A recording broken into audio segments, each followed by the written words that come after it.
야구야구 김영준입니다. 투수에게 강속구는 가장 중요한 무기 중 하나입니다. 단순하게 계산하면 90마일, 시속 145km 공은 투수판과 홈플레이트 간 거리인 18.44m를 날아오는데 0.46초가 걸립니다. 반면 95마일, 153km 공은 0.43초가 걸립니다. 0.03초는 별것 아닌 것 같아도 0.15초 안에 타격 여부를 결정해야 하는 타자에게는 엄청난 차이로 작용합니다. 실제로 지난해 메이저리그 투수들이 던진 포심을 구속으로 쪼개보면 95마일 이상 공의 피안타율은 2할 4푼 1이었던 반면 92마일부터 94마일 사이의 공은 2할 7푼 1리, 91마일부터 89마일 사이의 공은 2할 9푼 4리로 구속이 낮아질수록 피안타율이 높아진 것을 확인할 수 있습니다. 이는 KBO 리그도 마찬가지인데요. 지난해 KBO 리그는 150km 이상일 경우 피안타율이 2할 6푼 4리, 145에서 149km 사이는 2할 7푼 3리, 140에서 144km 사이는 2할 9푼 1리, 139km 이하 공은 3할 1푼 9리로 포심의 구속과 피안타율이 완벽하게 반비례했음을 알 수 있습니다.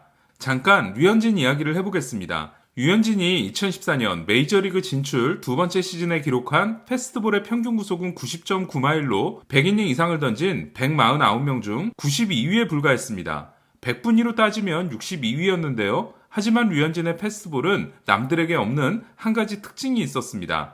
2014년 다저스 류현진과 에인절스 자완 CJ 윌슨은 패스트볼 평균 구속이 90.9마일로 같았는데요. 하지만 윌슨은 최고 구속이 93.4마일, 최저 구속이 87.0마일로 그 차이가 6.4마일이었던 반면 류현진은 최고 구속이 95.0마일, 최저 구속이 84.2마일로 그 차이가 무려 10.8마일에 달했습니다. 류현진의 이 차이는 비슷한 구속대의 투수들 중 독보적으로 컸는데요. 그러니까 류현진은 패스트볼을 가지고 완급 조절을 했던 겁니다. 실제로 어깨 수술 이전에 류현진은 평소에는 90마일을 던지다가 위기의 순간에는 95마일을 던지곤 했습니다. 하지만 류현진의 전략을 반대하는 사람이 있습니다. 바로 삼성 정현욱 투수 코치인데요. 정현욱 코치의 지론은 완급 조절은 변화구로 하는 것이다. 패스트볼은 언제나 전력으로 던져야 한다는 겁니다. 물론 패스트볼로 완급 조절을 할 수 있으면 더 좋겠지만 그럴 수 있는 투수는 류현진처럼 극히 일부만 가능하다는 건데요. 류현진 역시 어깨 수술 이후에는 패스트볼 완급 조절 대신 커터를 추가하는 걸로 방향을 틀었습니다.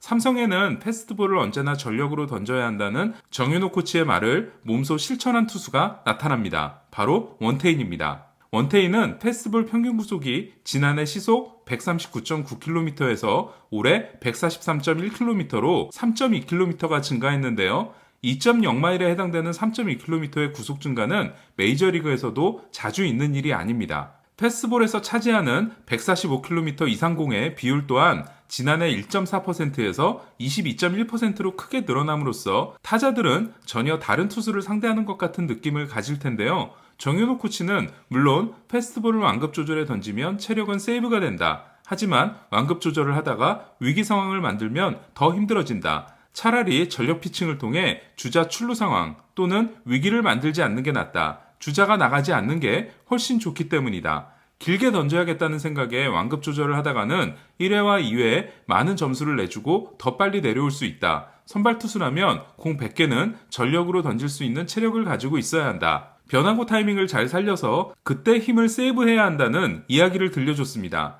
정현호 코치는 류현진 선수에 대해서도 KBO 리그 시절의 류현진은 7회, 8회 이상을 던져야 하니까 완급 조절이 심했다. 평소에는 슬슬 던지다가도 주자가 나가면 공을 강하게 던졌다. 하지만 류현진처럼 던질 수 있는 선수는 극소수에 불과하다고 했습니다. 즉, 류현진처럼 던질 수 없다면 패스트볼 완급 조절에는 도전하지 않는 편이 낫다는 주장인 겁니다. 지금까지 정현욱 코치의 말은 경기에서 증명이 되고 있습니다. 삼성 젊은 투수들의 구속이 전체적으로 올랐고 또 좋은 성적을 내고 있기 때문인데요. 과연 정현욱 코치와 삼성의 피칭 전략이 어떤 결과로 이어질지 지켜보겠습니다. 이상 김영준의 야구야구 스포츠 데이터 에볼루션 SD 분석이었습니다.